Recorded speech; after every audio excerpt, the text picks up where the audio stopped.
We are back for a tactical analysis of Chelsea's draw against high-flying Aston Villa in the FA Cup.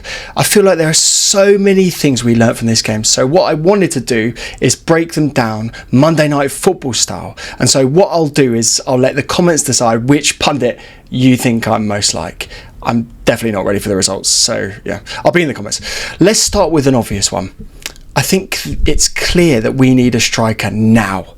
That's not in the summer, but immediately. So what I wanted to do first of all is look at the tactical system that Chelsea are playing right now. And I kind of wanted to analyse whether it's individuals or whether it's sort of a system-wide issue that's happening right now. So I think let's start with individuals and let's look at the first logical option to go with, which is Armando Broja. He came on and played 13 minutes against Villa, which is not really fair to him, to be honest, is it? But when you get a pass through from Thiago Silva, a picture perfect ball, the ball that Armando Broja will go to sleep at night dreaming of, using his pace, using his physicality to get in behind defences, he just fluffed his lines. He was just nowhere near good enough. And then the ball trickles out for a goal kick. And in that moment, I'm sat there watching the game with you lot in the live stream. And I think a lot of us were questioning how good this guy is actually going to be. And we're really sort of, looking at whether he will be at the football club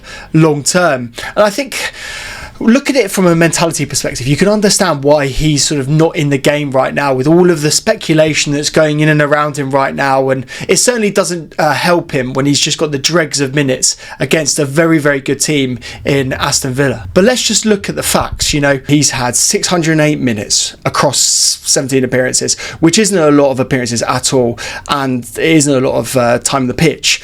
But he's only got 2 goals and no assists.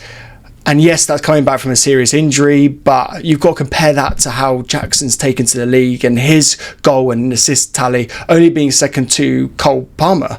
And Jackson also has more XG per 90 and more expected assists per 90 than Broja as well. So, the data suggests that Broja quite clearly hasn't and won't be able to take his chance for Chelsea. And it seems inevitable now that he will be sold and that the money will go towards that big signing. The latest on that seems that we are going for Victor Osimhen, and he will be that guy. The player and Pochettino have inadvertently, I would say, have dropped some hints saying that his future is at Stamford Bridge.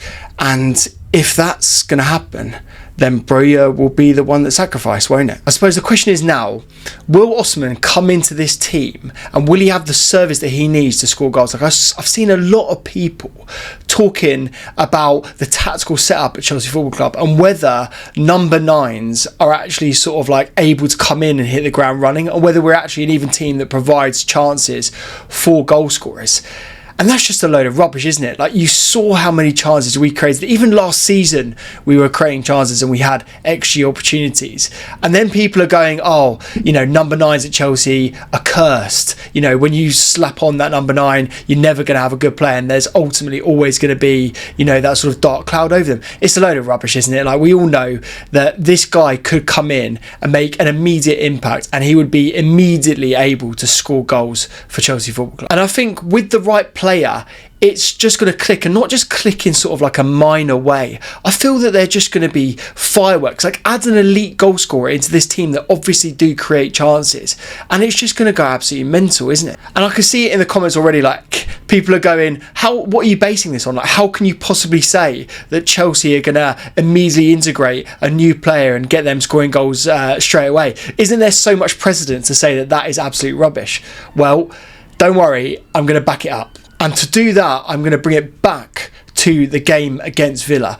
We saw in the lineups that we didn't have a number 9. We knew that it was going to be a false 9 formation, and we'd see that sort of resurgence that we've seen against teams like Borough and that didn't really go that well, did it? But forget about that for now. And have a look at this pass map. I love these, by the way. I think the graphs are absolutely brilliant. You can see that there were some fantastic combinations between the midfielders and the defenders. And I loved what Noni was doing on the right-hand side. Look at how many passes go in and out of him. But the one thing that is totally clear with this pass map is that we don't hit the number 9. Like if you look at that diagram right now, it's clear that if there isn't someone to hold up the ball, then we are completely lost. Like, if the only real combinations that we saw between that number 9 and any other player was between Cole Palmer and Raheem Sterling on that left hand side, and that was a pitiful little line. It was not a strong passing lane at all. And I think if you keep this diagram up and then you check that against the average positions, it's even worse. You see that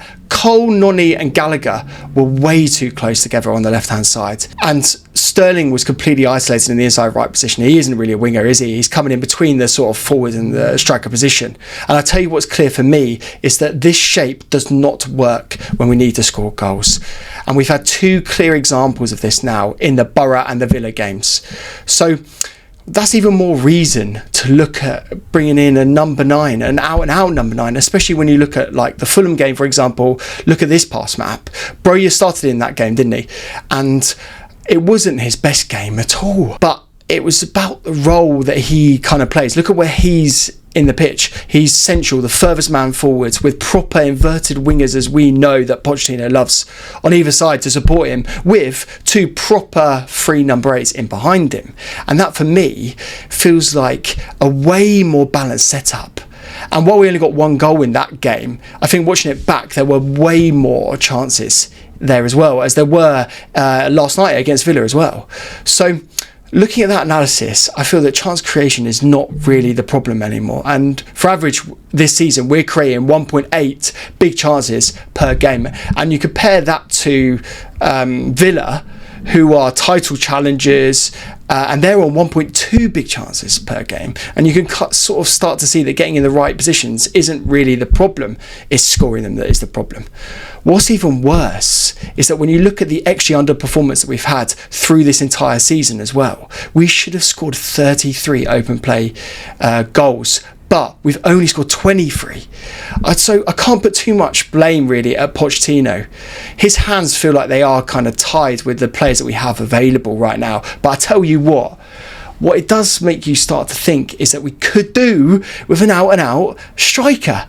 We've got one of the hottest number 9s on the market, desperate to leave Napoli with a reasonable buyout clause, bearing in mind that he is a world-class striker and he seems to want to join us and we're his number 1 choice. So Todd Boehly, don't let us bow down, mate. And I tell you what, looking at the individual chances in this game against Villa, there were 4 sort of key examples that sort of like stuck out for me. The first one that I'll call out is Madueke, right? Early on, he picks up the ball from a very, very intelligent pass from Palmer, and you can't really say anything against Cole Palmer and his passes, but Noni hits it straight at Martinez, who, to be fair to him, had an unbelievable match. But Madueke should be slotting that, shouldn't he? But then the second one is a loose pass from Longley at the back.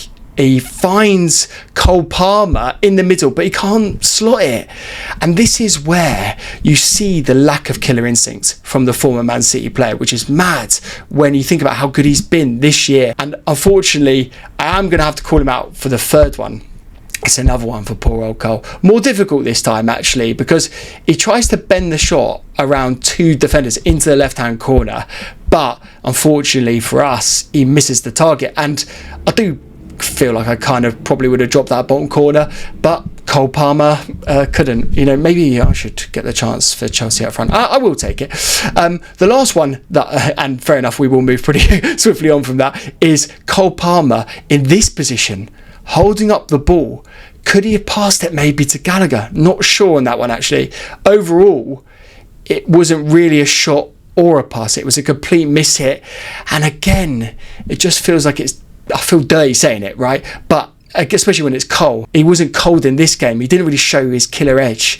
I think you just got to think of strikers of old. I'm thinking about Didier or Diego Costa. Those guys are slotting that in. That's a goal. So yeah, look, those were 4 examples that sort of came out to me, and I think it demonstrated that we can create chances now. And look, overall, I feel optimistic, and I feel that there are tactical moves that Poch has kind of been bullied into because of Broja's poor form, that he's recovering from injury, Jackson's away obviously on international duty, and Nkunku still isn't fit.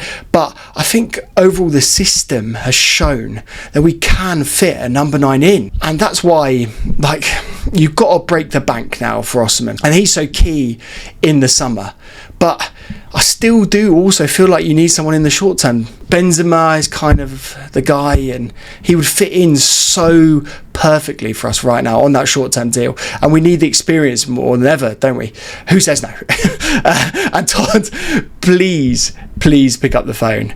Do what you got to do before the end of the window, because I don't think this season's kind of done with yet, and we could really do with that experience up top. And while you're here, remember, if you do want more analysis like this, you want more phone calls from Todd Bowley, hit the subscription button. But getting right into the next thing that I want to chat about is someone that keeps the ball out of the net, and that is my boy Georgi Petrovic. We signed this lad for £12.5 million in the summer, and it seems for us like he was kind of a backup option, wasn't it? And let's be no bones about it, none of us really expected. And I have to say, actually, the only people that I will call out are the guys and the legends that are there over in the States. You knew how good he was, but we didn't have an absolute clue how good he was. And there were no high aspirations for this guy at all. But he's come into the team, and he should be the number 1 on merit now. And he's absolutely proven to be a total bargain, right? The Villa match was his, I think it was his 4th clean sheet in 10 matches. And that's in a sort of dysfunctional and very open defence that you've got at Chelsea Football Club right now. And I think you've got to commend him. I think it's obvious. He's been brilliant, hasn't he? And there were 2 key saves that stuck out for me that I must call out. The first one from a really powerful shot from an in-form, but not really that in-form, Watkins. And it was an absolute banger of a shot. And Petrovic parries it incredibly well. And I thought that was a brilliant save. But the best one of the night was the second one for me. There was a massive ball that gets lumped forward from their left centre-back. Watkins then beats 2 tackles from Thiago and Disasi, who themselves have been pretty good this season and this game actually as well, right? And they get the ball out to Matty Cash, I think it was, on the right-hand side, who has the keys to Stamford Bridge. He chops and sits down Chile, right? Who actually, to be fair to him, did all right, considering he was by himself completely in that position. But Cash still gets the shot away, and it did have some power to it, didn't it? To Petrovic's right-hand side, and the keeper nudged it round the corner. And for me, let's just talk about this for a second. If that's Kepa, that goes in, doesn't it? And that's why we need a strong, classic goalkeeper in there. And I'll just say this now. How happy are we that we don't have to deal with any Kepa nightmares anymore? You know, those long shots from outside the area are just a joke. So, yeah, I mean, I'm so glad he's going to be gone in the summer. And I'm actually really looking forward to that announcement. I could just see it now. Kepa gone from Chelsea. The nightmare is over, and we won't have to deal with those goals that go in from 40 yards. But yeah, I have to say, I've seen people chat about goalkeepers, and they're making some comparisons to other goalkeepers like Petrovic and Peter Cech. And firstly, that's absolutely mental and jumping the gun. But I get why people are getting gassed up here, and I think it's because the inconsistencies of Sanchez's game, right? We just need a solid, predictable goalkeeper, and Georgie seems to be that guy, doesn't he? So look, huge congratulations to him. I'm praying that Sanchez becomes the solid number 2 option and doesn't get back into the team. And I know Poch is a huge watcher of the channel, so I very much hope you're listening. I don't think you will be forgiven if you end up putting Sanchez straight back into the team over Georgie. And talking about keepers while I'm here, how good was Martinez? Easily the man of the match, and he kept them in the game for me. And while I'm thinking about sort of the attacking impetus and keeping the ball out of the net, what the hell was that XG stuff, by the way? Every stat I saw showed that Villa were overall ahead. I think it was like 0.79 to Chelsea and 1.2 to Villa. That doesn't tell the story of the match for me. And it's one of those ones, and I know a lot of you are not really keen on XG. That's one of those ones that just seems mental, bit of a joke actually, doesn't it? But let's move on to some quickfire highlights from the rest of the Villa game. I think Alfie coming in, I should say, to the first team at 20 years old when Colwill was injured in the warm-up. I mean, we very much hope that isn't a serious one. I don't think it does seem like it is a serious one at all. The way that Alfie slotted into the right-back role was excellent.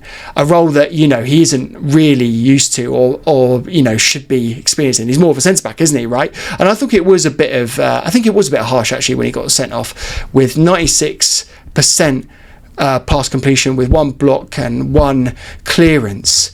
I think you have to say he looks like another wonderful academy product. And now I've jinxed it, and you can see him turning up for Brian when he turns up in 2 years' time. You could blame me, and yeah, it's probably inevitable. And yeah, brace yourselves for that one. And who else would I call out? Noni, I think he looked pretty decent. He was heavily involved, got some shots away. And he's looking full of confidence, isn't he? And I hope he will get a run of games now, actually. And what I would also ask is a quick question for you. In terms of the attacking setup, do you think we look better with Cole or Carney in that number 10 role? I have a sneaky feeling that we're going to be seeing more of Connor in a deeper role. And the performances and recovery of the two lads that I mentioned predicate that, right? Remember, Nkunku should be coming back soon, and with players like Cassidy, who's more attacking and should be coming off the bench, it seems like we will be getting more out of the team when we have like a creative player in that role. But I'll be really interested to kind of see what you think on that, and maybe it's a bit of a moot point anyway, because Connor probably will be leaving the club before that. So yeah, what's my overall summary of the game? So I think we matched up a really good Aston Villa team with 12 first team players unavailable, and like, to be honest with you, look at the attacking momentum from the first 16 minutes or so. That was really significant. We had a lot of chances, and then after that Villa absolutely came into the game, but they were snuffed out, weren't they, with the legend that is Petrovic. And I think what I would say, and I'd look sort of holistically at the game, is the FA Cup essential to our season? I don't think it is, not with the Carabao Cup final. Do we have a good chance to progress in the FA Cup final, bearing in mind the result? Yeah, of course. Villa are still competing in Europe. They'll want to qualify for the Champions League and for Champions League football. And while Villa Park isn't an easy place to go, the game is still there for us, isn't it? So yeah, I think overall an average performance. Let's hope we have a few more injured players back in time for that game. It seems like it's going to be early Feb, I think, when the replay is going to be. Hopefully we'll have a few players back then. So yeah, if you want to see my review for that match and loads more coming up, make sure you subscribe to the channel. And if you want to treat yourself while you're waiting for that review, check out Aveste, my clothing brand and the home of independent streetwear. I've spent basically about 2 years searching for the best brands from all over the internet, and I basically put them in one place, so you don't really have to spend time searching for clothes, basically. So I'll give you a couple of highlights to check out.